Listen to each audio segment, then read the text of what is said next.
विश्व शांति पाई विश्व नियंता को गुहारी कले श्री जगन्नाथ चैरिटेबल ट्रस्ट।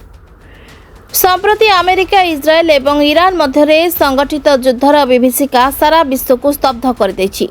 ए युद्ध जारी रहिले आंतर्जातिक बजार स्थिति व्यापक भाव प्रभावित हो पारे एवं नित्य व्यवहार्य सामग्रीर आमदानी और रप्तानी क्षेत्र में प्रतिबंधक उपजिबार आशंका को एड़ाई दि जाई न पारे। विशेषकर अत्यावश्यक तैलर अस्वाभाविक मूल्य वृद्धि अर्थनैतिक संकट सृष्टि करिपारे। युद्धरे व्यापक क्षयक्षति को भरणा करने दुरूह व्यापार। एभली एक विषम परिस्थिति रे देश देश मध्य शांति मैत्री संहति एवं सद्भावना बजाय रहिबा अपरिहार्य।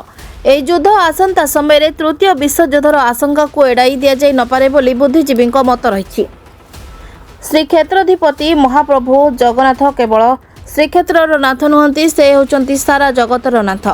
से होचंती विश्व नियंता, करुणामय, इच्छामय, दयामय। महाप्रभु इच्छा कले सकल विपत्ति टळिजिब।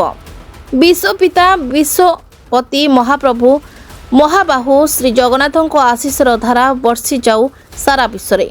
उपजिथिबा युद्धर विरति घटू एवं सारा विश्व रे खेली जाऊ शांतिर लहरी। विश्व नियंतांक निकटरे एतिकी कामना करी श्री जगन्नाथ चैरिटेबल ट्रस्ट कर्मकर्ता आज श्रीमंदिर सम्मुखरे दीपदान, प्रदीप प्रज्वलन और शुभ फल प्रदान करी नारिकेल महाप्रभुंक उद्देश्य समर्पण करा जायथिला। आजर कार्यक्रम में श्री जगन्नाथ चैरिटेबल ट्रस्ट सभापति दमन महांती, केदार स्वाई, तपन कुमार नाथ, शशिकांत नाथ, दीप्तिरंजन सेठी, अविनाश स्वाई, स्वराज पत्री, जयंत महांती, जितेन साहू, देवदत्त भगत उपस्थित थिले।